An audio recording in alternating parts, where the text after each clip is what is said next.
The ledger told one story. 250 souls accounted for at dawn roll call on March 14, 1847. The same ledger, reviewed at dusk that same day, told another. 0. Not escaped. Not deceased. Simply absent. As if they had never existed at all. The Riverside Plantation stretched across 4,000 acres of Virginia bottomland, its boundaries marked by the James River to the east and dense pine forest to the west. For 32 years, it had operated with mechanical precision under the Hargrove family, producing tobacco and corn in quantities that made Richmond merchants wealthy. The plantation's records were meticulous, every bushel, every birth, every death documented in leather-bound books kept in the main house's library. These records would later become evidence in one of the most perplexing investigations in antebellum Virginia history. What makes this case extraordinary isn't simply the number of people who vanished. It's the completeness of their disappearance. 250 individuals, men, women, children, the elderly, gone in the span of a single hour, leaving behind no footprints in the mud, no broken fences, no stolen provisions. The overseer's daily report, preserved in the Virginia Historical Society archives, contains a single notation for March 14th. All quarters found empty at evening inspection. No signs of disturbance. No explanation. Before we continue with the story of what happened at Riverside Plantation and the decades-long mystery that followed, understand this. What you're about to hear has been deliberately obscured from historical record. The investigation that followed involved state officials, federal marshals, and private investigators hired by insurance companies who had underwritten the plantation's considerable value. Their findings were never published. The documents were sealed. The witnesses who spoke publicly were discredited. And the town that was allegedly built by those who disappeared. It existed for less than 3 years before it too vanished from maps and memory. This is the story of how 250 people orchestrated the impossible, and why the truth was buried for over a century. To understand what happened at Riverside, you must first understand what it was. The plantation had been established in 1815 by William Hargrove's father, Thomas, who had purchased the land from a tobacco merchant fallen on hard times. The elder Hargrove had been a methodical man, obsessed with efficiency and record-keeping. He had designed the plantation's layout himself, positioning the quarters in a location that could be observed from the main house, ensuring that the work buildings were arranged for maximum productivity and establishing routines that governed every aspect of plantation life. When William inherited the estate in 1835, he maintained his father's systems with religious devotion. Every morning began with roll call at 6 o'clock. Every evening ended with an inspection of the quarters at 8.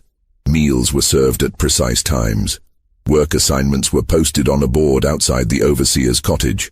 Punishments for infractions were documented in a separate ledger, with dates, offenses, and consequences recorded in William's careful handwriting.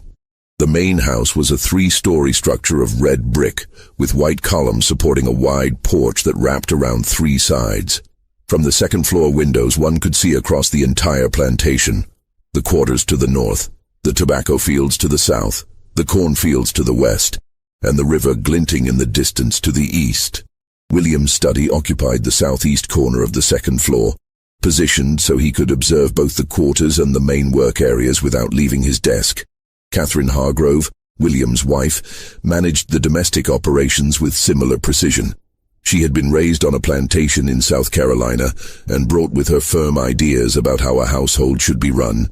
The main house staff consisted of 12 individuals who lived in a separate building behind the kitchen: cooks, housemaids, a butler, a laundress, and personal servants for the family members. Catherine kept her own set of records, documenting the household's daily operations in a series of journals that she had maintained since her marriage in 1828. The Hargrove children: William Jr., age 32, Thomas, age 29, and Elizabeth, age 26, had all been raised on the plantation and had absorbed their parents' attitudes and methods. William Jr.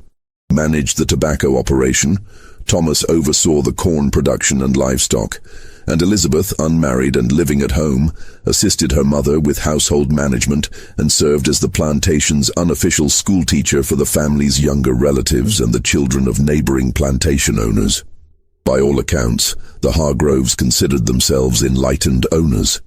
They provided adequate food and clothing, allowed religious services in the chapel every Sunday, and rarely resorted to the harshest forms of punishment that were common on other estates. William frequently remarked to visitors that a well-treated laborer is a productive laborer, and he believed his plantation's consistent profitability proved the wisdom of this approach. What the Hargroves failed to recognize, what they were constitutionally incapable of recognizing, was that beneath the surface of compliance and routine, an entirely separate world existed. A world of whispered conversations, coded messages, and careful planning. A world that had been building toward March 14, 1847 for years. The population of Riverside in early 1847 was remarkably diverse, a consequence of Thomas Hargrove's purchasing practices and William's later acquisitions. This diversity would prove crucial to what happened, though the Hargroves never understood why. Among the oldest residents was a man named Samuel, who had been born in Africa and brought to America in 1804, before the legal importation of slaves was prohibited.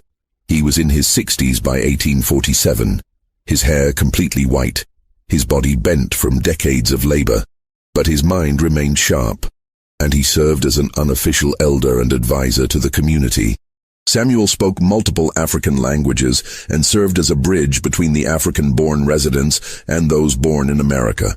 He also possessed knowledge of herbal medicine, navigation by stars, and oral history preservation, skills that would prove invaluable. Then there was Marcus, the head carpenter, who had been purchased from a Baltimore estate in 1829. Marcus was 53 years old in 1847, a man of medium height with powerful shoulders and hands, scarred from decades of working with wood and metal. He had been trained by a master craftsman in Baltimore and possessed skills that went far beyond simple carpentry. He could read architectural drawings, calculate structural loads, and solve complex engineering problems. The Hargroves valued him highly for his ability to construct and repair buildings, furniture, and equipment. They had no idea that he had been using those same skills for an entirely different purpose.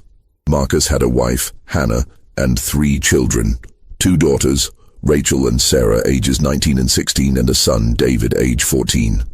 Hannah worked in the main house as a seamstress, a position that gave her access to information about the family's plans and visitors. Rachel and Sarah worked in the fields during planting and harvest seasons, and in the main house during winter months. David worked in the carpentry shop with his father, learning the trade. Dinah, the head cook, was 46 years old and had been at Riverside since 1833. She had been purchased from a Virginia estate after her previous owner died and his property was liquidated. Dinah was a woman of considerable intelligence and force of personality. She managed a kitchen staff of 4, and was responsible for feeding not only the Hargrove family, but also preparing the communal meals for the quarters. This gave her control over food supplies and the ability to redirect resources without arousing suspicion. She was also one of the few people who could move freely between the main house and the quarters at almost any time, carrying messages and information under the guise of her duties. Benjamin, the stable hand, was 21 years old and had been born on the plantation. He was the son of a woman named Grace, who had died in childbirth when Benjamin was born. He had been raised collectively by the community, with no single parent figure, which had given him a certain independence of spirit that the overseer found troublesome. Benjamin was responsible for maintaining the plantation's horses and for driving the wagon on trips to Richmond and neighboring towns to purchase supplies or deliver goods. These trips had given him knowledge of roads, towns, and the broader geography of Virginia that few others at Riverside possessed. There was also a woman named Esther, age 38, who worked as a midwife and healer. She had been born in South Carolina and purchased by William Hargrove in 1840. Esther had learned medicine from her mother and grandmother, and she possessed extensive knowledge of herbs, treatments for common ailments, and the management of childbirth. She was trusted by both the enslaved community and, to some extent, by the Hargrove family, who occasionally consulted her when their own physicians were unavailable. This trust gave her a degree of freedom of movement and access to information that others lacked. Among the younger generation was a man named Joseph, aged 27, who worked in the blacksmith's forge. Joseph had been purchased from a Maryland estate in 1842 and brought with him skills in metalworking that made him valuable to the plantation's operations. He could repair tools, shoe horses, and fabricate metal components for equipment and buildings. He was quiet and kept largely to himself, which led the Hargroves to consider him simple-minded. In reality, Joseph was highly intelligent and had been using his position to create tools and implements that would be needed for purposes the Hargroves never imagined. There were many others, each with their own skills, knowledge, and roles in the community. There was Ruth, a woman in her 50s who organized the Sunday religious services and maintained the chapel. There was Jacob, a man in his 40s who managed the vegetable gardens that supplemented the community's diet. There was Miriam, a young woman of 23 who worked in the main house and had taught herself to manage the vegetable gardens that supplemented the community's diet. There was Miriam, a young woman of 23 who worked in the main house and had taught herself to read by secretly studying books in the Hargrove library. There was Thomas, not to be confused with Thomas Hargrove, a man in his 30s who worked in the tobacco fields and had an encyclopedic knowledge of the surrounding forests from years of hunting to supplement the community's food supply. Each of these individuals and dozens of others had been carefully observed and evaluated by Marcus, Dinah, Samuel, and a small core group who had been planning the escape for years. Each had been assigned specific roles based on their skills, knowledge, and trustworthiness, and each had been preparing in their own way for the night of March 13, 1847. The planning for the escape had begun in the winter of 1842-1843, though its roots went back even further.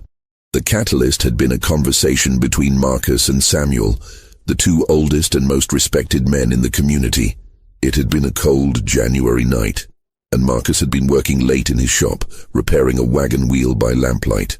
Samuel had appeared at the door, moving quietly despite his age, and had asked if they could speak privately. What followed was a conversation that would change the course of 250 lives. Samuel had begun by asking Marcus a simple question. If you could leave this place, where would you go? Marcus had been startled by the directness of the question. Such conversations were dangerous. Even speaking of escape could result in severe punishment if overheard. But something in Samuel's tone suggested this was not idle speculation. North, Marcus had replied carefully. To a free state. Pennsylvania, maybe. Or further. Samuel had nodded slowly. And how would you get there? I don't know. The roads are watched. The river is patrolled. And even if I made it, I'm one man. What about Hannah? What about my children? What if it wasn't just you? Samuel had asked. What if it was all of us? Marcus had stared at the old man, trying to determine if he was serious or if age had finally affected his judgment. All of us? That's impossible. 250 people can't just disappear. Where would we go? How would we travel? How would we eat? Those are good questions, Samuel had said. Questions that need answers. But first, answer this. Is it impossible because it truly cannot be done? Or is it impossible because we've been taught to believe it cannot be done? That conversation had planted a seed. Over the following weeks, Marcus found himself thinking about Samuel's question. He began to observe the plantation with new eyes, not as a place where he was trapped, but as a problem to be solved. How were they contained? What were the actual barriers to escape? What resources did they have access to? What knowledge did they possess collectively that could be applied to the problem? He began to have quiet conversations with others he trusted. Dinah, who controlled food supplies. Benjamin, who knew the roads and geography. Benjamin, who knew the roads and geography. Joseph, who could fabricate tools. Esther, who understood medicine and could treat injuries or illness during a journey. Ruth, who could organize and motivate people.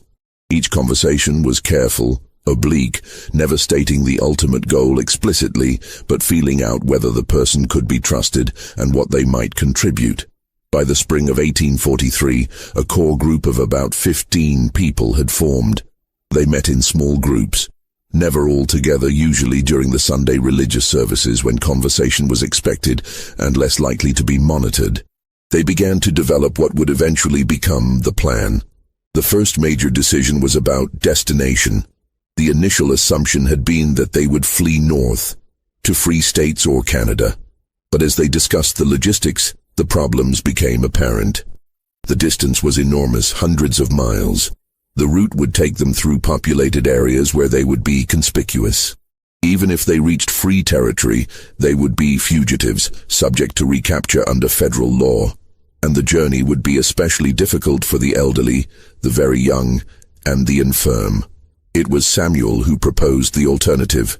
What if we didn't run away? What if we disappeared? The distinction seemed subtle, but it was crucial. Running away meant fleeing to somewhere else, somewhere known, somewhere that could be pursued. Disappearing meant vanishing so completely that pursuit would be impossible because no one would know where to look. "Where can 250 people disappear to?" Marcus had asked. "Somewhere no one would think to look," Samuel had replied. "Somewhere close, somewhere in Virginia itself." The idea seemed absurd at first. Virginia was slave territory. Staying in Virginia meant staying in danger. But as Samuel explained his reasoning, the logic became clear. Everyone would expect them to flee north. Resources would be directed towards searching northern routes. If they instead went west, into the mountains, and found a remote location where they could establish themselves, they might remain hidden long enough to organize a more permanent solution. Benjamin, who had traveled through the western parts of Virginia on supply runs, confirmed that there were vast stretches of mountainous territory that were sparsely populated and difficult to access. "There are valleys in those mountains that no one ever goes to," he said. "Too remote for farming, too rough for roads. If we could find one of those valleys, we could hide there." This became the foundation of the plan. Escape from Riverside, travel west to the mountains, establish a hidden settlement, and use that as a base while they organized the next phase, whatever that might be. But this still left the enormous problem of how to actually escape from Riverside. The plantation was not a prison, but it was controlled. The quarters were fenced. The gates were locked at night. The overseer made regular rounds. The surrounding area was populated with other plantations whose owners would report any large groups of unfamiliar people. How could 250 people leave without being seen? It was Marcus who proposed the solution that would define the entire operation. We go under. The idea of a tunnel was both brilliant and audacious. It solved the fundamental problem of how to move a large group of people past the plantation's boundaries without being observed. But it created an entirely new set of challenges. How do you dig a tunnel without being discovered? Where do you put the excavated earth? How do you support the tunnel to prevent collapse? How do you ventilate it? How do you hide the entrance and exit? Marcus spent months thinking through these problems before he even proposed the idea to the core planning group. He made sketches on scraps of wood that he burned after studying them. He calculated distances, angles, and volumes. He estimated how much earth would need to be moved and how long it would take. He identified the tools that would be needed and how they could be obtained or fabricated without arousing suspicion.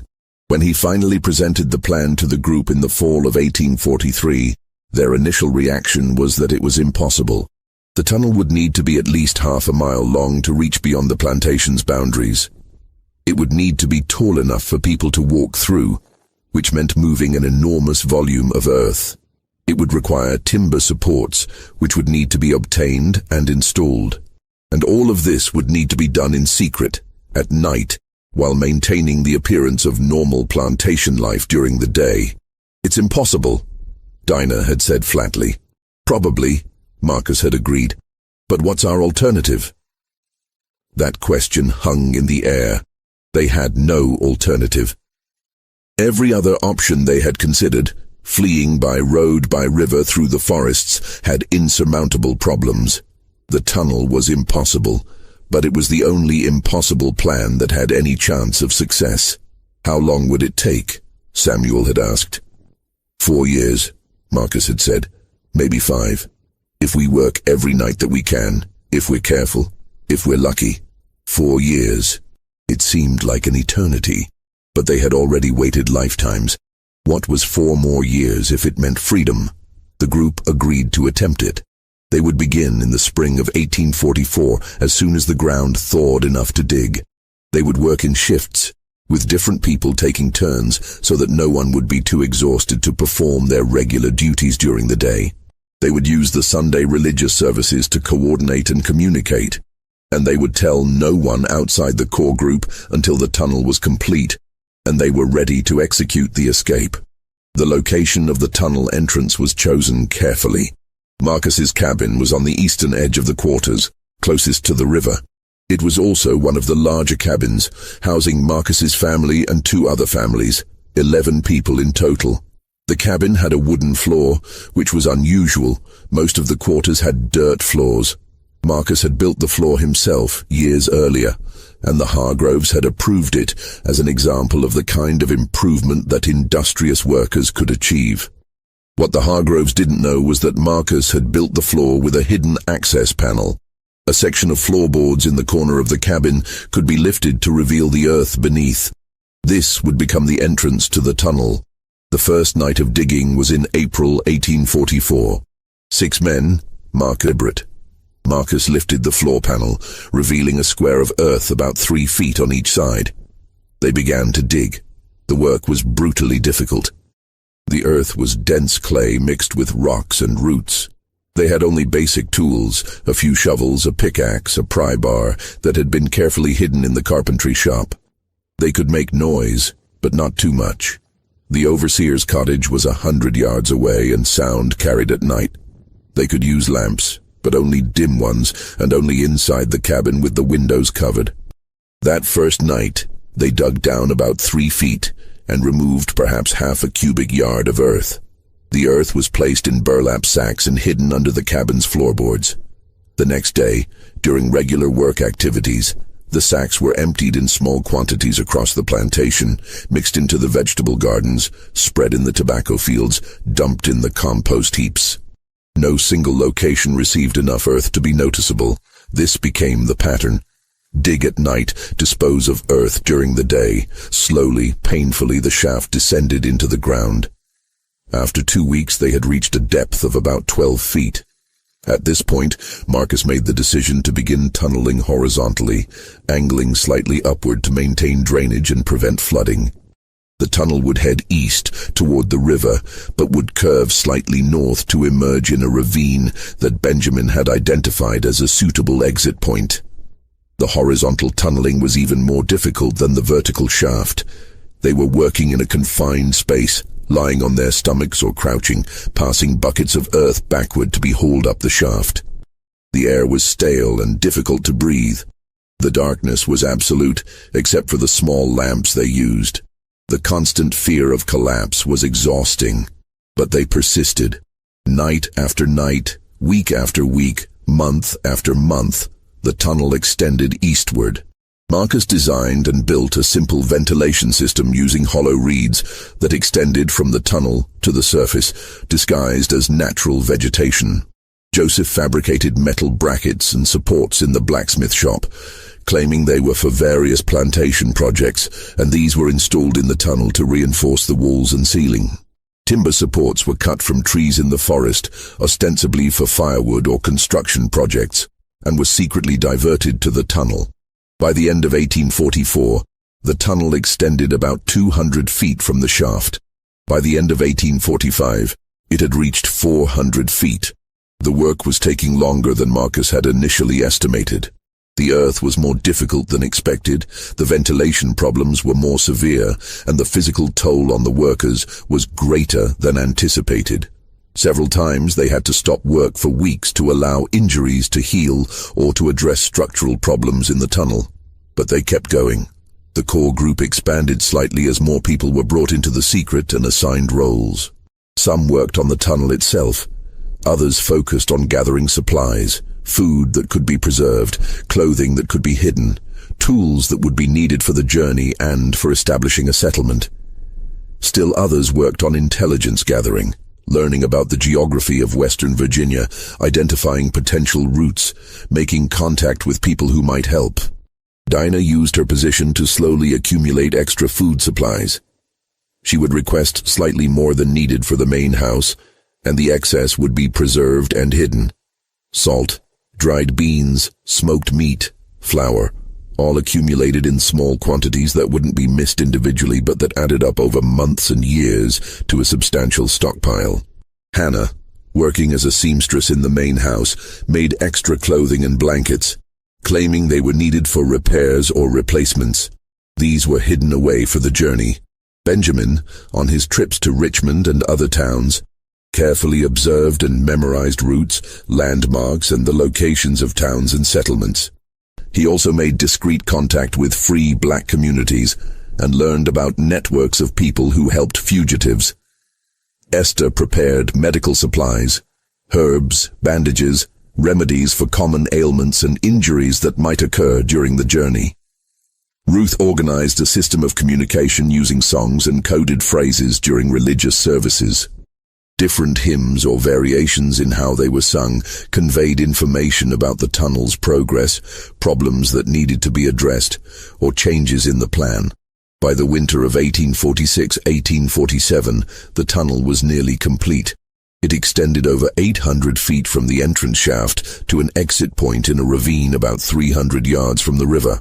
The exit was carefully concealed behind a false rock face that Marcus had constructed using his carpentry skills. From the outside, it appeared to be a natural rock formation.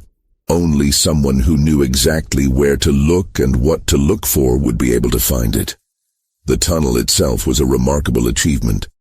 It was about 5 feet high and 3 feet wide, large enough for people to walk through in a crouch or crawl through if necessary. The walls and ceiling were supported by timber frames every 6 feet. The floor was relatively level, with a slight upward slope toward the exit to prevent water accumulation. Small chambers had been carved into the walls at intervals, providing places to rest or store supplies. The ventilation system, while crude, was functional. The hollow reeds extended from the tunnel to the surface at multiple points, disguised as natural vegetation or hidden in areas of dense undergrowth. The air in the tunnel was stale and difficult to breathe, but it was sufficient for the short time people would need to spend there. In February 1847, Marcus called a meeting of the core planning group. "It's done," he said simply. "The tunnel is complete. Now we need to decide when to use it." The decision of when to execute the escape was as critical as the planning itself. It needed to be a time when conditions were optimal, weather suitable for travel, ground conditions passable, and timing that would give them the maximum head start before the disappearance was discovered. The core group debated for weeks. Some argued for waiting until summer, when the weather would be warmest and travel easiest. Others pointed out that summer meant longer days, which meant less darkness for travel and more chance of being seen. Some suggested fall, after the harvest, when food would be most plentiful. Others noted that fall meant the approach of winter, which could be dangerous in the mountains. Samuel, drawing on his decades of experience and observation, proposed early spring. "The ground is soft enough to travel," he explained. "The weather is cool, which means we can travel during the day if we're in remote areas without risking heat exhaustion. The days are getting longer, but it's still dark enough at night for the initial escape, and it's before planting season, which means the Hargroves will be focused on preparation, not on watching us as closely." The group agreed. Early spring it would be, but which gathering on Saturday evenings, dinner with neighbors or family from Richmond? They'll be distracted. The overseer usually drinks on Saturday nights after his rounds, and Sunday is our day for religious services, which means we're expected to be up early anyway. If we leave Saturday night, we'll have all of Sunday before they realize we're gone. This logic was sound. March 13th, 1847 became the target date. But this created a new problem. How to inform 250 people of the plan without the information leaking to the Hargroves or the overseer. The core group had been small, about 20 people who knew the full details of the tunnel and the escape plan. Everyone else knew only that something was being planned, but not what or when. Ruth developed a system for the final communication. During the religious service on Sunday, March 7th, 1 week before the escape, she would lead the congregation in a specific hymn that had been chosen months earlier as the signal. The hymn was "Go Down Moses," a song about liberation from bondage that was commonly sung in the quarters. But Ruth would sing it with a specific variation in the third verse, changing one word in a way that would be meaningful to those who had been prepared to listen for it, but would seem like a natural variation to anyone else. After the service, the core group members would quietly spread the word to specific individuals who would in turn inform others. The message was simple. Saturday night. Be ready. Bring nothing. Tell no one outside the community. The week between March 7th and March 13th was the most tense period of the entire 4-year planning process. Everyone knew that discovery at this stage would be catastrophic. They had to maintain absolute normalcy in their behavior while simultaneously preparing for the escape. Marcus and his team made final inspections of the tunnel, reinforcing weak points and ensuring the ventilation system was functioning. Dinah and her team moved the accumulated food supplies to a hidden location near the tunnel exit, where they could be quickly loaded for transport. Benjamin and others who would serve as guides reviewed the routes one final time. Esther prepared medical kits for the journey. Ruth organized the order in which people would enter the tunnel, prioritizing families with young children and the elderly, who would move most slowly. The Hargroves noticed nothing unusual. William commented in his journal on March 11th that the people seem in good spirits, anticipating spring planting. Catherine noted on March 12th that Dinah had prepared an especially fine dinner and that the household staff performed their duties with unusual efficiency. On the evening of March 13th, everything proceeded normally. The Hargroves hosted a dinner party for several neighboring plantation owners and their families. The meal was elaborate, prepared by Dinah and her kitchen staff. The overseer, Gerald Pritchard, made his evening rounds at 8 o'clock as always, walking through the quarters and noting that all seemed quiet and orderly. He returned to his cottage and, as was his custom on Saturday nights, poured himself in the quarters. People prepared in silence. They wore their sturdiest clothing and shoes. They gathered their children and explained in whispers that they needed to be absolutely quiet. The elderly and infirm were helped by younger, stronger individuals. Everyone waited for the signal. At 9 o'clock, Marcus emerged from his cabin and walked slowly through the quarters, as if taking an evening stroll. As he passed each cabin, he gave a slight nod. This was the signal. It was time. The escape began at 9:15 p.m. on March 13, 1847. The moon was a thin crescent, providing minimal light, exactly as planned. The temperature was cool but not cold, around 45 degrees Fahrenheit. A light breeze rustled through the trees, providing ambient noise that would help mask any sounds of movement. The first group to enter the tunnel consisted of Marcus, Samuel, Benjamin, and 3 other men who would serve as guides and scouts. They descended through the shaft in Marcus's cabin and moved quickly through the tunnel to the exit. Their job was to ensure the exit was clear and to begin scouting the immediate area beyond the plantation boundaries. They emerged from the tunnel into the ravine at 9:35 p.m. The false rock face that concealed the exit swung open smoothly on hinges that Joseph had fabricated. The ravine was dark and silent. Benjamin climbed to the top of the ravine and scanned the surrounding area. No lights were visible, no sounds of human activity. They were alone. Marcus returned through the tunnel to signal that the exit was clear. At 9:45 p.m., the main exodus began. The order of departure had been carefully planned. Families with young children went first. so they would have the most time to travel before dawn. The elderly and infirm went next, accompanied by younger people who could assist them. The middle-aged and able-bodied went last, as they could move most quickly if time became short. The tunnel could accommodate about 10 people at a time, moving in a crouch or crawl. Each group took approximately 10 minutes to traverse the 800 feet from entrance to exit. This meant that the entire population of 250 people would require about 4 hours to pass through the tunnel, from 9:45 p.m. to approximately 1:45 a.m. The operation proceeded with remarkable efficiency. People moved in silence, their movements practiced from the rehearsals that had been conducted under the guise of nighttime religious gatherings. Parents carried small children. Older children held hands and followed their parents.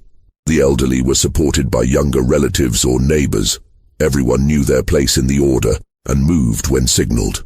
At the exit, Benjamin and the other scouts organized people into groups of about 25. Each group was assigned a guide who knew the route. The groups would travel separately, taking slightly different paths to avoid creating an obvious trail and to reduce the risk that the entire population would be captured if one group was discovered. The first group departed the ravine at 10 p.m., heading west into the forest. The second group left at 10:30 p.m., the third at 11 p.m. By midnight, 5 groups had departed, and the tunnel was still moving people from the quarters to the exit point. In the quarters themselves, the evacuation was proceeding exactly as planned. Each cabin emptied in turn, with people moving silently to Marcus's cabin and descending through the shaft. The cabins were left neat and orderly, with bedding folded and personal items in place. Nothing was taken except what people wore and could carry in small bundles. The goal was to leave no evidence of hasty departure. Ruth was one of the last to leave, at approximately 1:30 a.m. Before descending into the tunnel, she took a final look around the quarters that had been her home for 14 years. The cabins stood silent in the darkness. The chapel where she had led so many services was empty. The vegetable gardens where she had worked were still. Everything looked normal, as if people were simply sleeping and would emerge at dawn for another day of labor. But they wouldn't. By dawn, they would be miles away, and the quarters would be empty. Ruth descended into the tunnel and made her way to the exit. She emerged into the ravine at 1:45 a.m. and was met by Marcus, who had been waiting to ensure everyone made it through safely. "Everyone?" she asked quietly. "Everyone," Marcus confirmed. 250 souls, all free. The last group, which included Marcus, Ruth, Dinah, and several others from the core planning group, departed the ravine at 2:10 a.m. Marcus took a final look at the tunnel exit, then carefully closed the false rock face. From the outside, it once again appeared to be nothing more than a natural rock formation. They turned west and disappeared into the forest. Behind them, Riverside Plantation slept. The main house was dark. The overseer's cottage showed a single lamp in the window, which would burn until Pritchard fell asleep. The quarters were silent and empty. At 5:45 a.m., Gerald Pritchard would emerge from his cottage and walk toward the quarters to conduct the morning roll call. At 6:02 a.m., he would ring the bell and wait for people to emerge. At 6:05 a.m., he would begin to realize that something was wrong. At 6:15 a.m., he would be running toward the main house to wake William Hargrove with news that would shock Virginia and create a mystery that would endure for over a century. But that was still hours away. For now, 250 people were moving through the darkness, heading west toward the mountains and toward freedom. The groups traveled separately, but along roughly parallel routes, all heading generally west-northwest toward the Allegheny Mountains. The routes had been scouted over the previous 2 years by Benjamin and others who had been able to travel on plantation business. They avoided roads and towns, instead following game trails, creek beds, and ridgelines that provided natural navigation markers. The first group, led by Benjamin, consisted of 25 people, including several families with young children. They moved slowly, stopping frequently to rest and to ensure no one was left behind. Benjamin navigated by the stars, which he had learned to read from Samuel, and by landmarks he had memorized from his scouting trips. The forest was dense and dark. The thin crescent moon provided almost no light, and they dared not use torches or lanterns for fear of being seen. They moved by feel, holding on to each other, following the person in front, trusting Benjamin to lead them true. A child began to cry about an hour into the journey. The mother quickly comforted the child, but the sound seemed impossibly loud in the quiet forest. Benjamin called a halt and gathered the group. "We need to be silent," he whispered. "I know it's hard, especially for the little ones, but sound carries at night. We're still too close to the plantation. In a few more hours, we'll be far enough away that we can rest and make some noise. But for now, we must be silent." The group continued. The child, comforted by his mother and exhausted from the excitement and fear, fell asleep and was carried the rest of the night. The second group, led by Thomas the field worker, consisted mostly of younger adults without children. They moved faster than Benjamin's group, covering ground quickly. Thomas led them along a creek bed, using the sound of running water to mask any noise they made, and following the creek's course westward. The third group, led by a man named Peter, who had worked in the stables with Benjamin, included several elderly individuals. They moved slowly, stopping frequently for rest. Peter was patient, never rushing them, understanding that their pace was limited by the physical capabilities of the oldest members. The fourth and fifth groups, led by other scouts, followed similar patterns, moving west, avoiding detection, staying silent, helping each other through the darkness. By dawn, the groups had covered between 8 and 12 miles, depending on their pace. As the sky began to lighten in the east, the group leaders called halts and found concealed locations where they could rest during the day. They chose dense thickets, small caves, or areas of heavy undergrowth where they could hide from any travelers who might pass nearby. The people were exhausted. Many had never walked more than a few miles at a time in their lives. Their feet were blistered, their muscles ached, and they were hungry and thirsty. But they were also exhilarated. For the first time in their lives, they were free. They had escaped. They had done the impossible. Benjamin's group found a small hollow surrounded by dense laurel bushes. They crawled into the hollow and collapsed in exhaustion. Benjamin posted 2 people as lookouts, then allowed himself to rest. He calculated that they were about 10 miles from Riverside. If the disappearance around the plantation, they were probably safe for now. As the sun rose on March 14, 1847, 250 people lay hidden in forests and hollows across western Virginia. They slept fitfully, unused to sleeping during the day, anxious about what would happen next, but sustained by the knowledge that they had taken the first step toward freedom.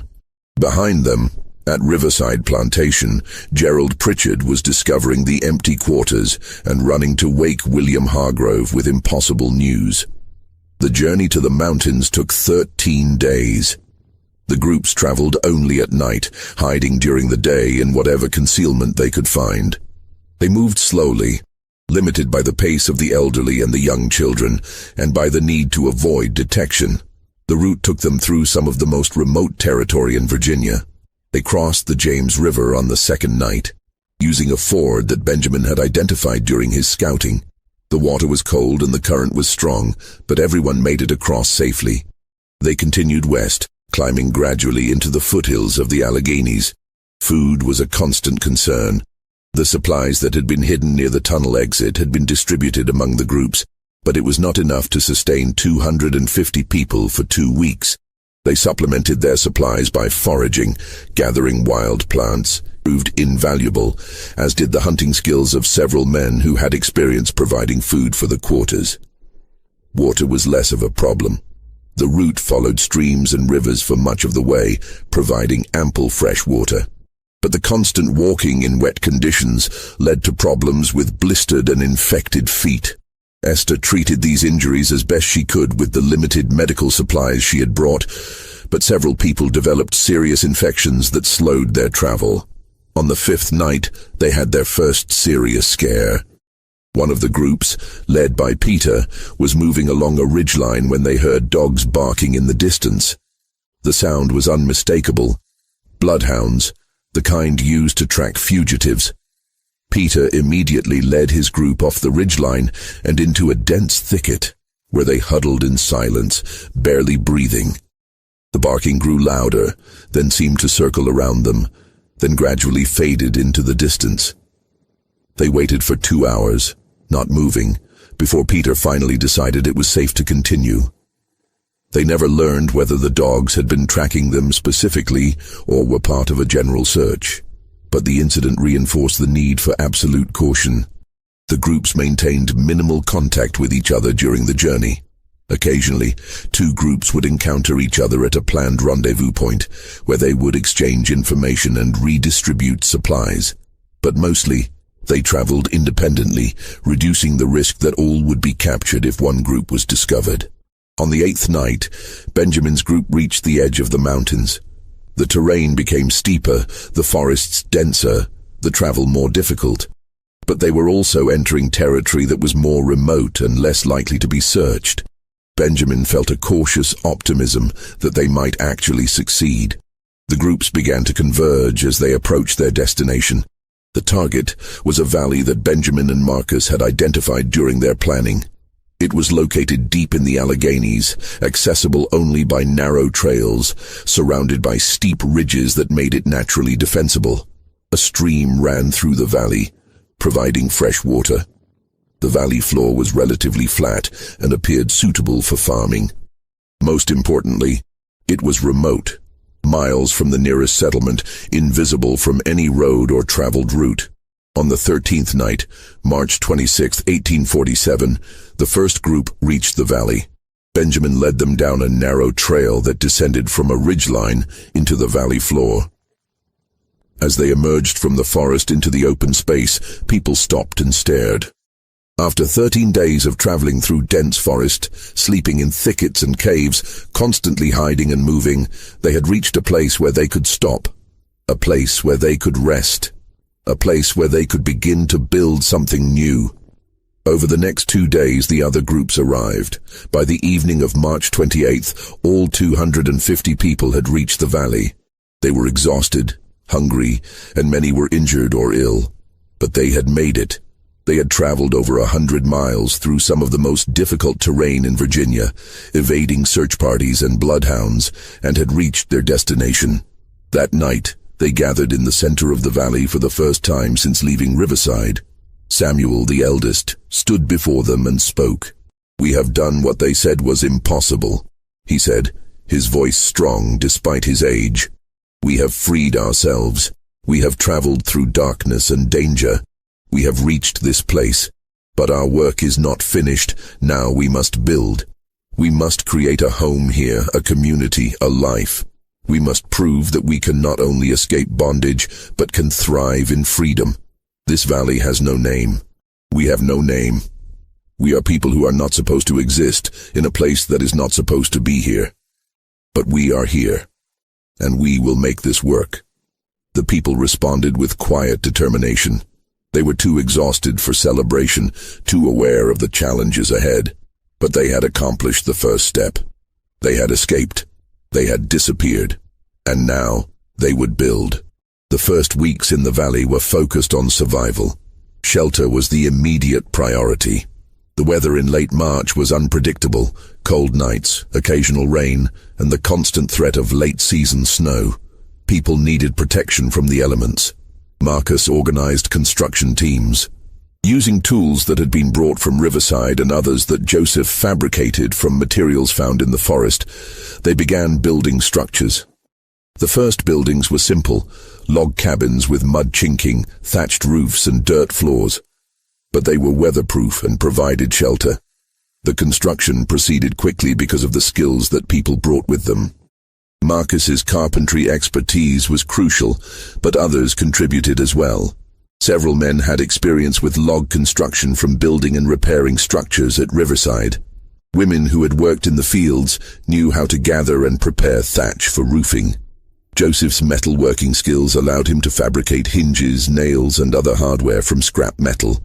By the end of April, they had completed about 15 structures, enough to house everyone, though conditions were crowded. The buildings were arranged in a rough circle around a central common area, with the stream running along one edge of the settlement. Food was the next priority. The supplies they had brought were nearly exhausted, and foraging alone could not sustain 250 people. They needed to establish agriculture. Jacob, who had managed the vegetable gardens at Riverside, organized farming teams. The valley floor had soil that appeared suitable for cultivation, though it would need to be cleared of trees and undergrowth. They began the laborious process of clearing land, using axes and saws to fell trees and fire to clear brush. Planting began in early May. They had brought some seeds from Riverside, beans, corn, squash, and other vegetables. These were planted in the cleared areas.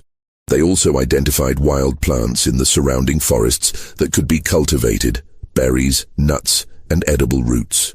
Hunting and fishing supplemented their diet.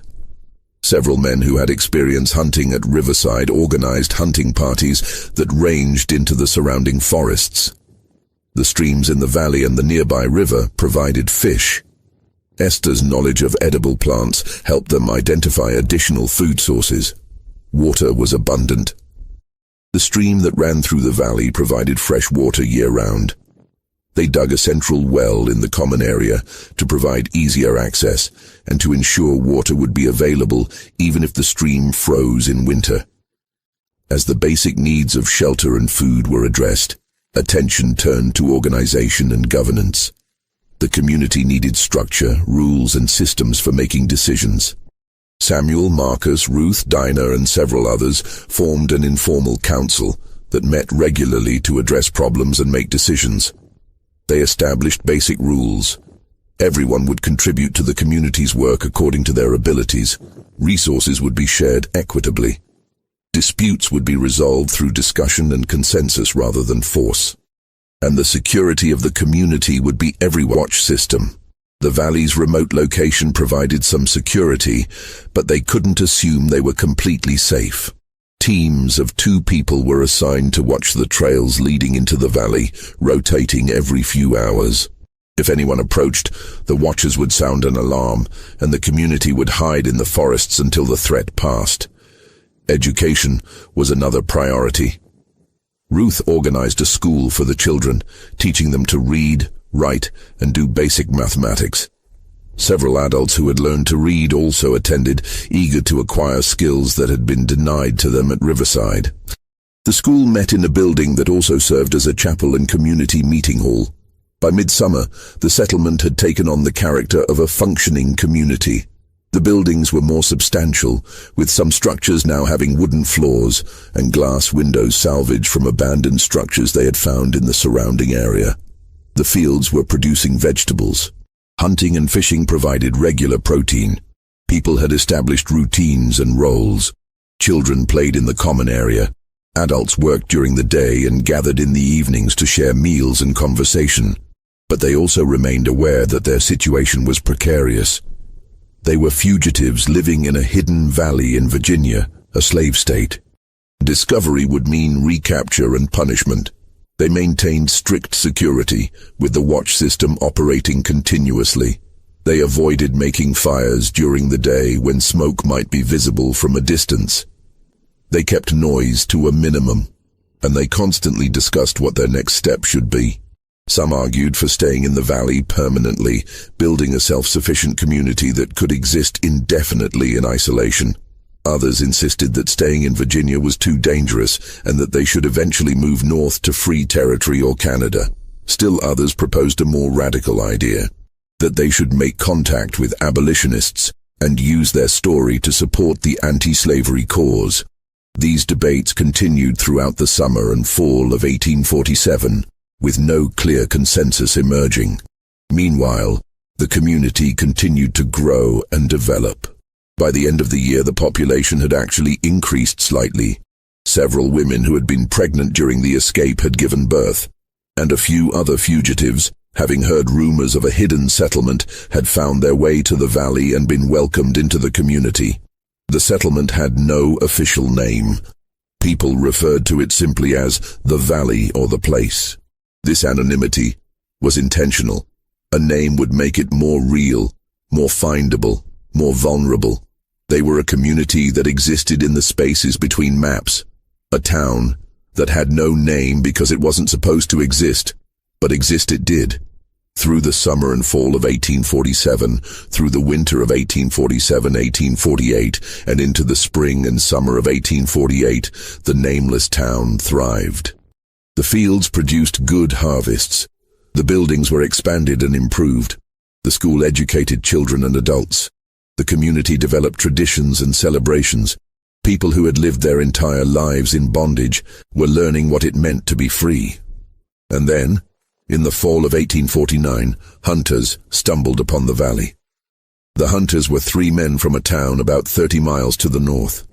They had been tracking a deer and had followed it into territory they had never explored before. They descended into the valley and found themselves staring at a settlement that, according to everything they knew, shouldn't exist.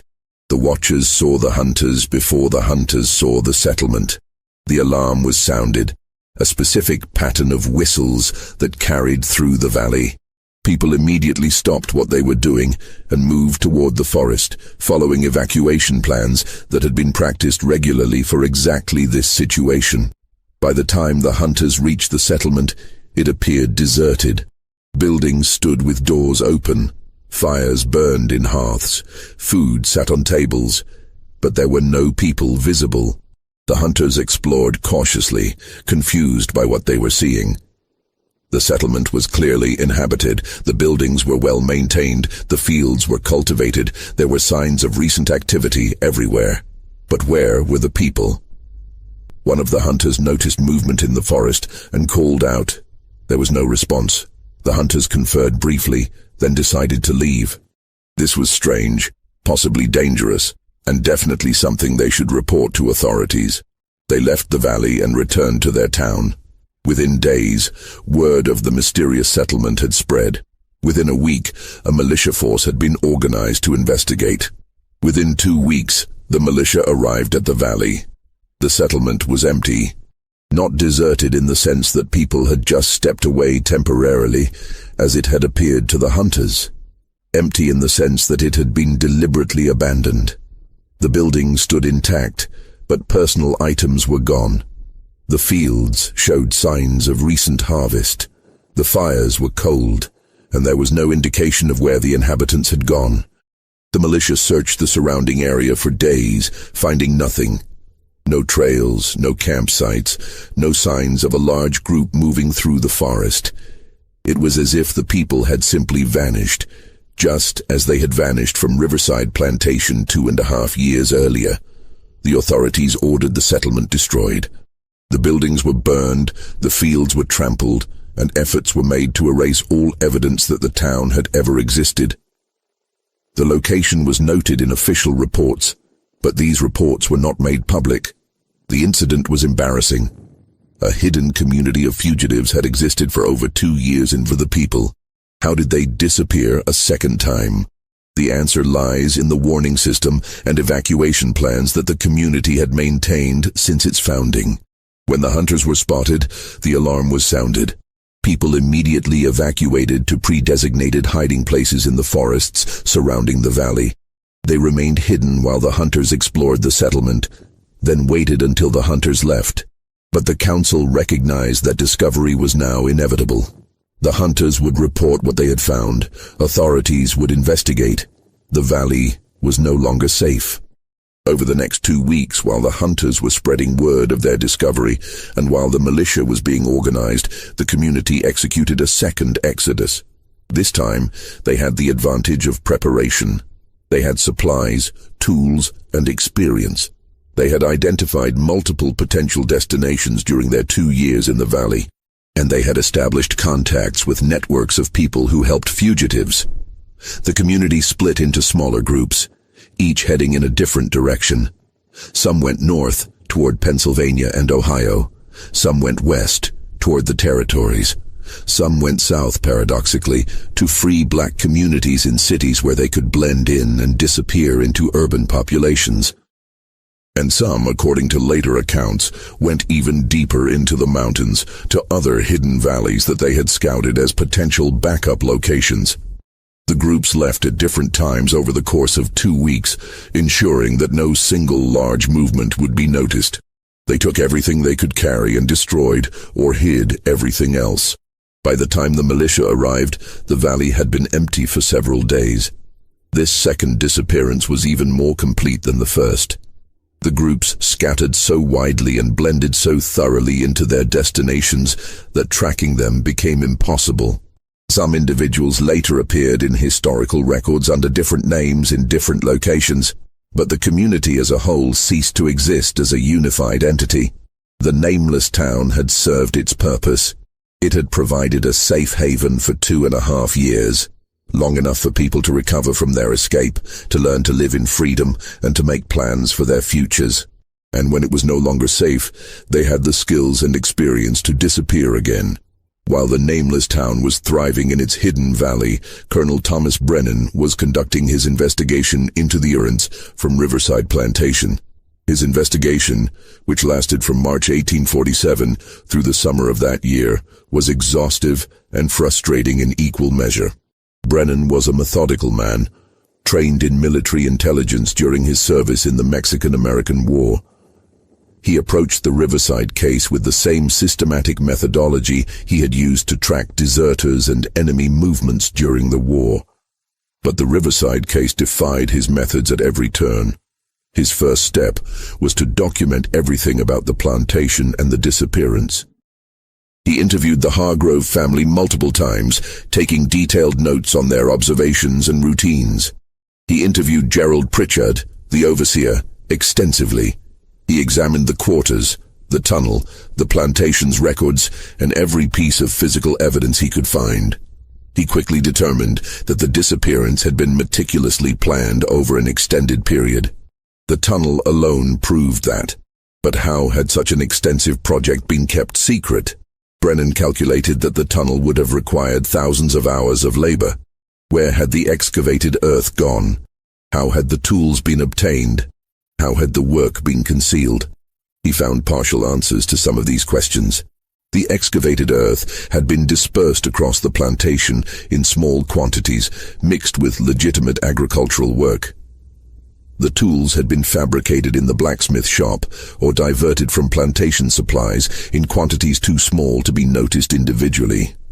The work had been done at night, during times when the overseer was unlikely to be watching closely. But these answers only led to more questions. How had 250 people maintained absolute secrecy about the project? How had they coordinated their efforts? How had they prevented anyone from revealing the plan, either deliberately or accidentally? Brennan interviewed neighbors, merchants in Richmond who had done business with the plantation, and anyone else who might have observed something unusual. He found nothing. No one had noticed anything out of the ordinary at Riverside in the years before the disappearance. He pursued the river theory, searching for evidence that the fugitives had escaped by boat. He found none. He investigated the possibility that they had fled by road, interviewing people at every town and crossroads within 50 miles. No one had seen a large group of people matching the description of the Riverside population.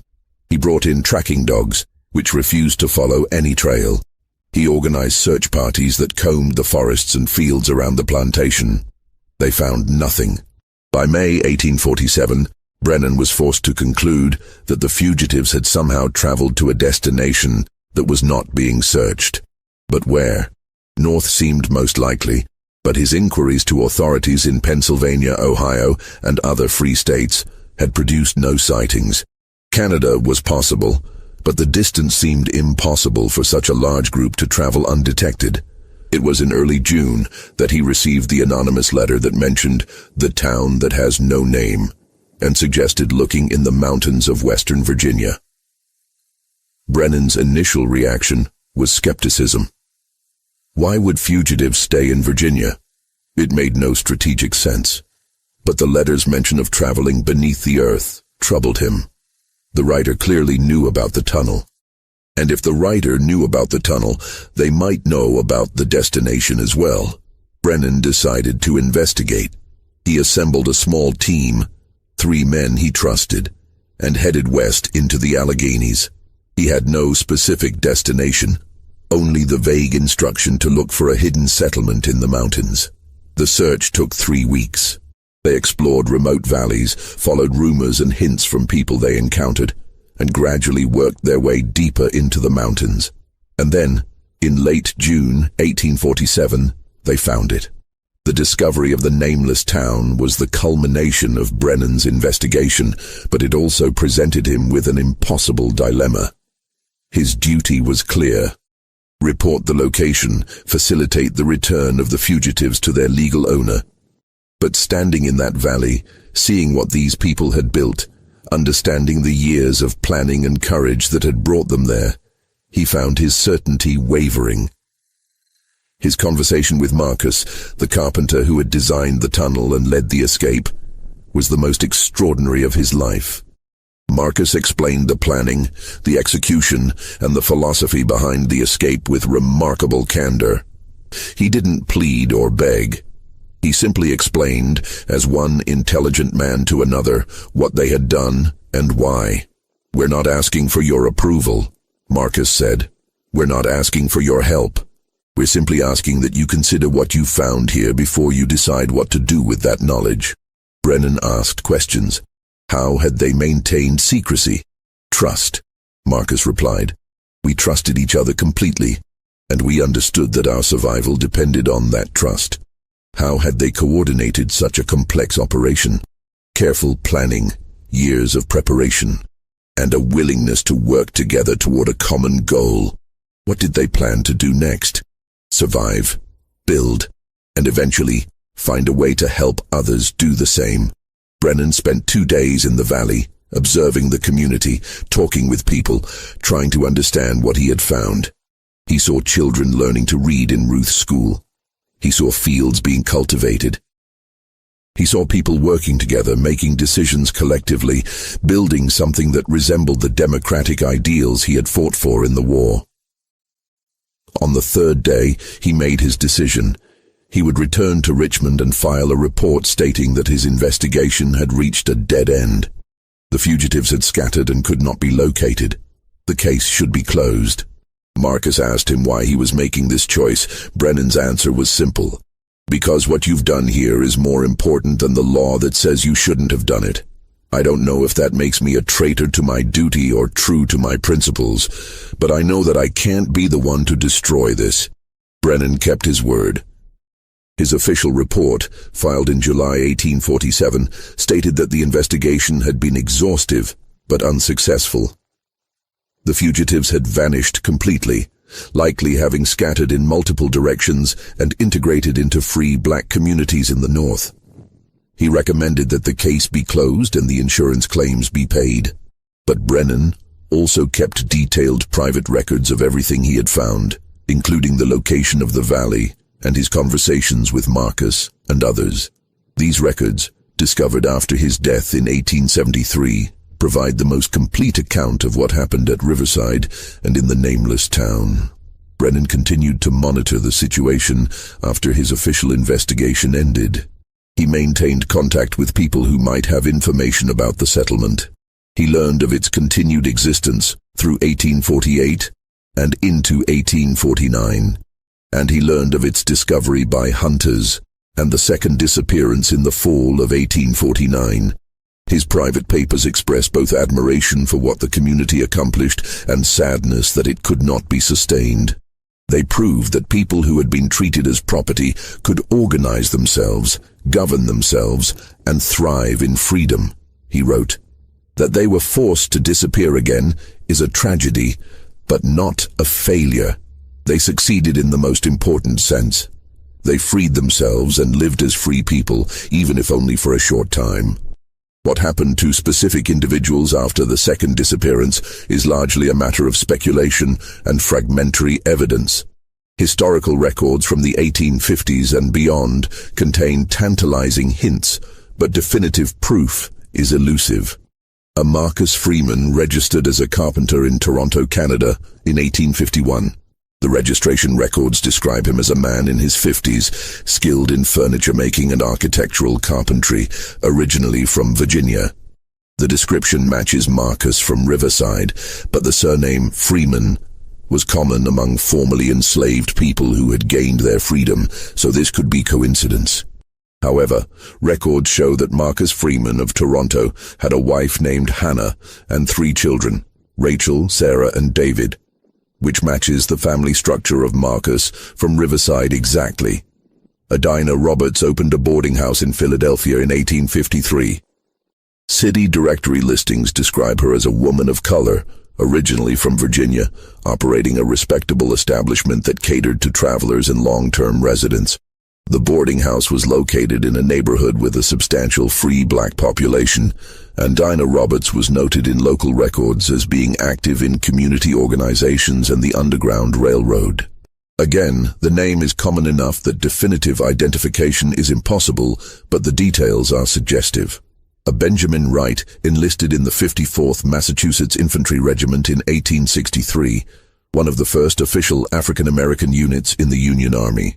Military records describe him as being in his late 30s, originally from Virginia, with experience handling horses. He survived the war and was muscled. Show a Benjamin Wright settling in Massachusetts and working as a teamster. He married in 1866 and had 4 children.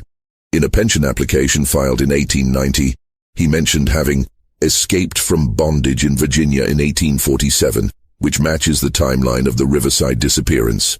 And Esther Johnson appears in records from Cleveland, Ohio, in the 1850s, working as a midwife and healer. She was described as a woman of color, originally from South Carolina, with extensive knowledge of herbal medicine. She was active in the local African Methodist Episcopal Church and was known for providing medical care to the city's black community. The geographic origin, South Carolina, and the profession, midwifery and healing, match Esther from Riverside. Samuel, the eldest of the Riverside community, likely did not survive long after the escape. He would have been in his late 60s by 1849, and the rigors of 2 escapes and 2 years of building a settlement in a remote valley would have been extremely taxing. No records have been found that definitively identify him in later years, suggesting he may have died in the valley or shortly after the second disappearance. Ruth appears in records from a black church in Pittsburgh in the 1850s, where a woman named Ruth Williams served as a teacher and Sunday school organizer. The description matches Ruth from Riverside in terms of age and skills, but again, definitive proof is lacking. Joseph the blacksmith may have settled in Cincinnati, where records show a Joseph Miller working as a metal worker in the 1850s and 1860s. Cincinnati had a substantial free black population and was a major hub of the Underground Railroad, making it a logical destination for fugitives from Virginia. These fragmentary records suggest that many of the people from Riverside successfully integrated into free black communities in the North and went on to live productive lives. They changed their names, obscured their origins, and blended into populations where they could live in relative safety. Some, like Benjamin Wright, even served in the Union Army during the Civil War, fighting to end the system they had escaped. But these are only the individuals who left traces in historical records. Many others, perhaps the majority, left no documentary evidence of their later lives. They lived quietly, worked in occupations that didn't generate official records, and passed on their stories only through oral tradition within their families and communities. While official historical records contain only fragments and hints about what happened to the people of Riverside, oral traditions in certain African American communities preserve much more detailed accounts. These oral histories, passed down through generations, tell stories that align remarkably well with the documented facts of the Riverside disappearance. In several communities in Pennsylvania, Ohio, and Canada, there are family stories about ancestors who came from the place with no name or who disappeared twice before finding freedom. These stories describe a large group of people who escaped from a Virginia plantation through a tunnel, lived for a time in a hidden valley in the mountains, and then scattered when the valley was discovered. The details in these oral traditions are often specific and consistent across different families and communities. They describe the tunnel as being long enough to walk through for the time it takes to say the Lord's Prayer 3 times, which would be approximately 10 minutes, matching the documented length of the Riverside tunnel. They describe the valley as being surrounded by mountains like a bowl with a stream running through it, which matches the geography of the location Brennan documented. The oral traditions also preserve details about the planning and execution of the escape that aren't found in official records. They describe how the community practiced moving through the tunnel during nighttime religious gatherings, how children were taught to be silent through games and exercises, how food was accumulated over years through careful management of plantation resources, and how the route to the mountains was scouted and memorized by people who had legitimate reasons to travel. These oral histories also provide insights into the emotional and psychological aspects of the escape that official documents can't capture. They describe the fear of discovery during the years of planning, the terror of moving through the tunnel, not knowing if it would collapse, the exhaustion of the 13-day journey to the mountains, the joy of reaching the valley, and the heartbreak of having to leave it when it was discovered. One particularly detailed oral tradition, preserved in a family in Toronto, describes the night of the escape from the perspective of a child who was 7 years old at the time. The account describes being woken in the middle of the night, being told to be absolutely silent, being carried through a dark tunnel that seemed to go on forever, and then walking through forests for many nights while adults whispered reassurances. The child remembered reaching a valley where there were other children to play with, where there was a school and where adults seemed happy for the first time. And then, the child remembered, they had to leave again, and this time the journey took them to a city where there were many people and tall buildings, and a sense of safety that the valley, for all its beauty, had never quite provided. These oral traditions serve as a counterpoint to the official historical record, which focuses on the mystery and the investigation but largely ignores the human experience of the people who lived through these events. The oral histories remind us that the Riverside disappearance wasn't just a historical puzzle to be solved. It was a lived experience for 250 people who made impossible choices, took extraordinary risks, and changed the course of their own lives and the lives of their descendants. The Riverside disappearance and the nameless town were not unique, though they were unusually well documented due to Brennan's investigation and private papers. Historical research suggests that similar hidden communities existed in remote locations throughout the South during the antebellum period. The Great Dismal Swamp, straddling the border between Virginia and North Carolina, was known to harbor communities of fugitives who lived in the swamp's interior, beyond the reach of slave catchers. The Appalachian Mountains contained numerous remote valleys that could have sheltered hidden settlements. The Okefenokee Swamp in Georgia, the bayous of Louisiana, and the forests of eastern Texas all had areas remote enough to conceal communities of people who had escaped bondage. These communities were typically small, a few dozen people at most, and were often temporary, lasting only a few years before being discovered or before the inhabitants moved on to more permanent freedom in the North or Canada. But they served crucial functions. They provided safe havens for people fleeing bondage. They demonstrated that self-governance and self-sufficiency were possible. And they served as nodes in the broader network of resistance to slavery.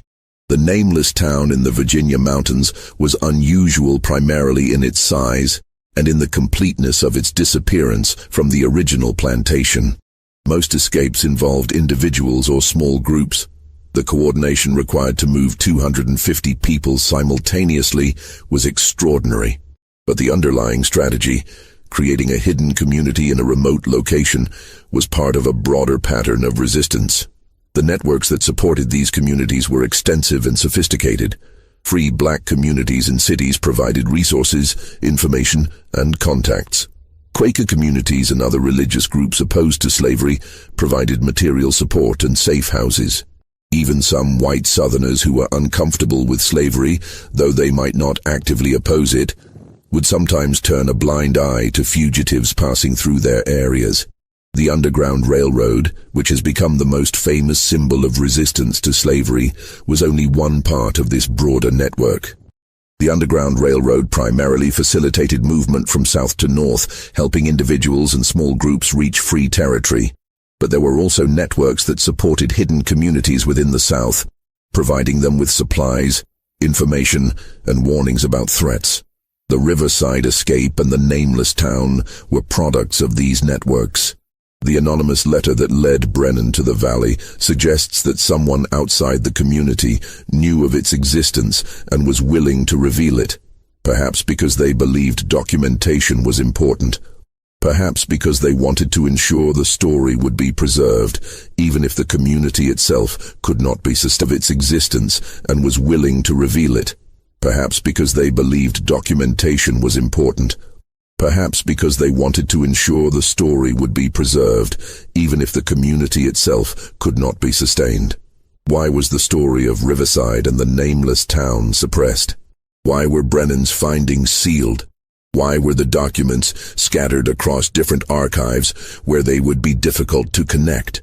The answer lies in the political and economic context of the late 1840s. The United States was deeply divided over the question of slavery. The Mexican-American War had just ended, and debates over whether new territories would be slave or free were intensifying. The Compromise of 1850 was being negotiated, attempting to balance the interests of slave and free states. In this context, the Riverside case was politically explosive. It demonstrated that enslaved people could organize sophisticated resistance, could plan and execute complex operations, and could establish functioning communities in freedom. These were precisely the things that defenders of slavery insisted were impossible. The ideology of slavery depended on the claim that enslaved people were incapable of self-governance, that they needed the guidance of their owners, that they were better off in bondage than they would be in freedom. The nameless town disproved all of these claims. For 2.5 years, 250 people who had been treated as property had governed themselves, built a community, educated their children, and thrived. This was dangerous knowledge. For the Hargrove family and other plantation owners, the Riverside case was also economically threatening. The insurance companies had paid out substantial claims for the loss of the Riverside population. If it became widely known that such large-scale escapes were possible, insurance rates would increase dramatically, making the economics of slavery less profitable. Moreover, the case demonstrated that even well-treated enslaved people, the Hargroves had considered themselves enlightened owners, would choose freedom if given the opportunity. This undermined the paternalistic justifications for slavery. For state and federal authorities, the case was embarrassing. Despite extensive searches involving state militia, federal marshals, and private investigators, the fugitives had never been recaptured. The discovery and subsequent second disappearance of the nameless town made the authorities look incompetent. Better to seal the records and let the case fade from public memory. So the documents were scattered. Brennan's official report went to state archives. His private papers remained with his family and weren't discovered until after his death. The insurance company records were filed away in corporate archives. The Hargrove family's records were eventually donated to the Virginia Historical Society, but without the context provided by Brennan's investigation, they appeared to be simply the records of a plantation that had experienced a mass escape. Unusual, but not unprecedented. It wasn't until the late 20th century when historians began systematically researching resistance to slavery and when archives began to be digitized and cross-referenced that the full story of Riverside and the nameless town began to emerge. Even now, significant gaps remain. The exact location of the valley has never been definitively identified, though several sites in the Alleghenies match Brennan's description. The fate of most of the individuals remains unknown, and the full extent of the networks that supported the escape and the hidden community remains a matter of speculation. Despite over 170 years of historical distance and modern research techniques, significant questions about the Riverside disappearance and the nameless town remains unknown, and the full extent of the networks that supported the escape and the hidden community remains a matter of speculation. Despite over 170 years of historical distance and modern research techniques, significant questions about the Riverside disappearance and the nameless town remain unanswered. How was the tunnel construction kept absolutely secret for 4 years? The disposal of excavated earth has been partially explained, but the logistics remain unclear. Thousands of cubic feet of earth had to be moved, dispersed, and concealed. The work had to be done at night in secret by people who were also performing full days of labor. The physical and organizational challenges seem almost insurmountable, yet they were overcome. How? How was information controlled so effectively? 250 people knew about the escape plan, at least in general terms. Yet there's no evidence that anyone revealed the plan to the Hargroves or the overseer, either deliberately or accidentally. In a population that included children, elderly individuals, and people who might have been tempted to curry favor with their owners. How was absolute secrecy maintained? Who wrote the anonymous letter to Brennan? The handwriting was educated, suggesting someone with formal schooling. Marcus is the most likely candidate, but why would he risk revealing the town's location? One theory is that he wanted the story documented, wanted proof that what they had accomplished was real, even if that proof couldn't be made public at the time. Another theory is that the letter came from someone in the support network, someone who believed that Brennan could be trusted, and that having an official, if private, record of the community's existence was important. What happened during the second disappearance? How did 400 people, the population had grown from the original 250, vanish so completely that the militia found no trace of their departure? The explanation that they split into small groups and left over a 2-week period is plausible, but the logistics of coordinating such a dispersal, especially with the knowledge that authorities were coming, seem extraordinarily complex. Where exactly was the valley? Brennan's private papers describe its location in general terms, in the Alleghenies, accessible by narrow trails, surrounded by steep ridges, but don't provide specific coordinates or landmarks that would allow definitive identification. Several valleys in the region match the description, and local historians have speculated about which one might have been the site of the nameless town.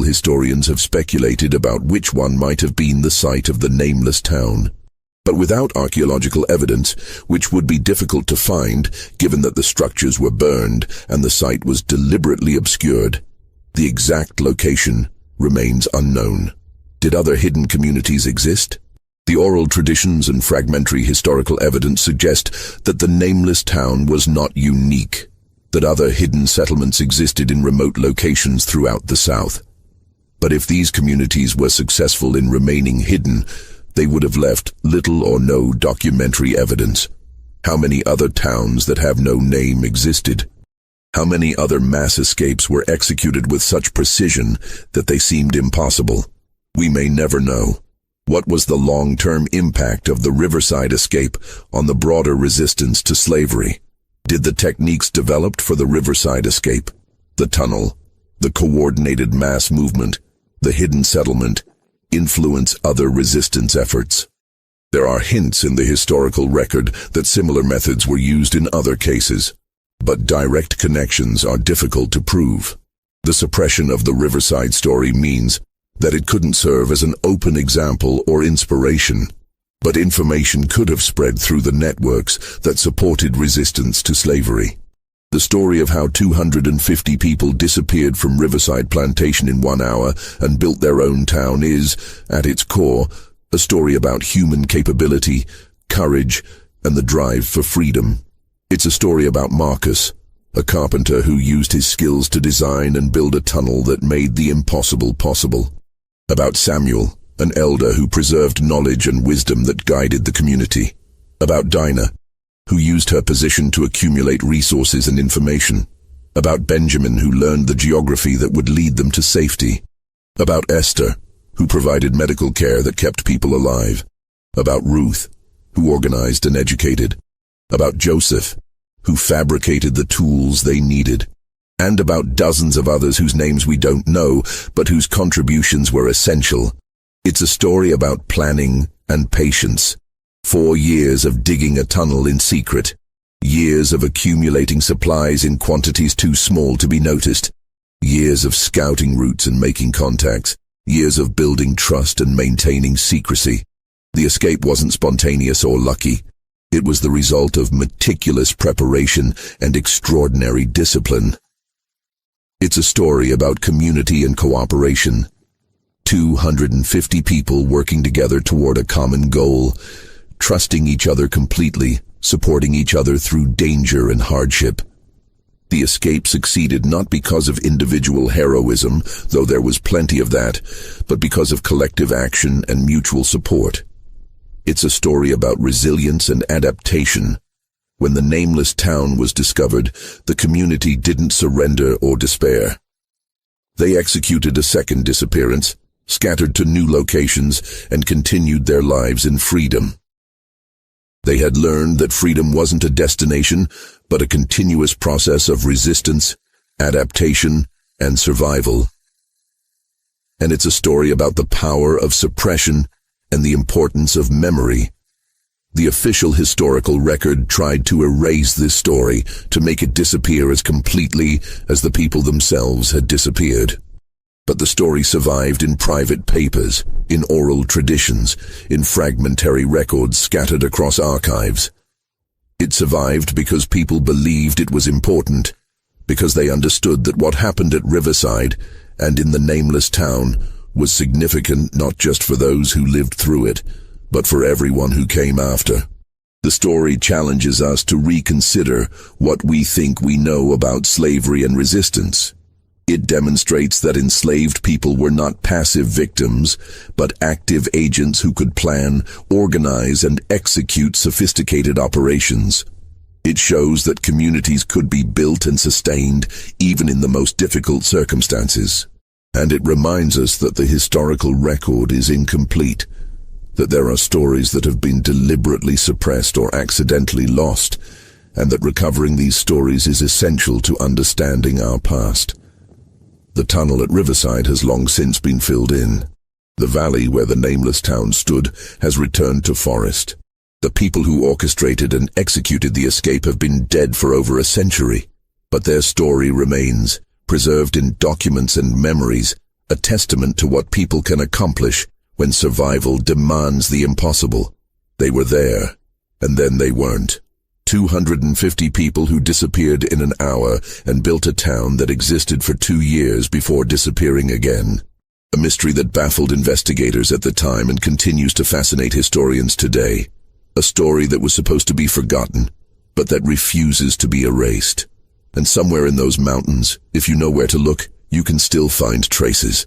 Foundations hidden under decades of leaf litter. Depressions in the ground where buildings once stood. The remnants of a community that existed in the spaces between maps, built by people who were never supposed to be free in a place that wasn't supposed to exist. They proved it was possible. They disappeared, they built, they thrived, and they disappeared again.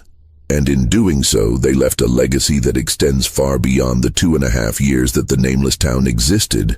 They demonstrated that freedom could be taken, not just granted. That communities could be built by people who had been denied the right to build.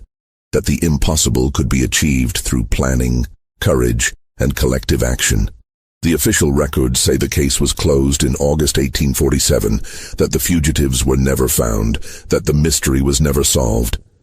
But that's not quite true. The mystery was solved. Brennan solved it.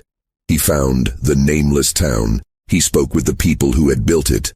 He documented what they had accomplished. He just chose not to reveal what he had found.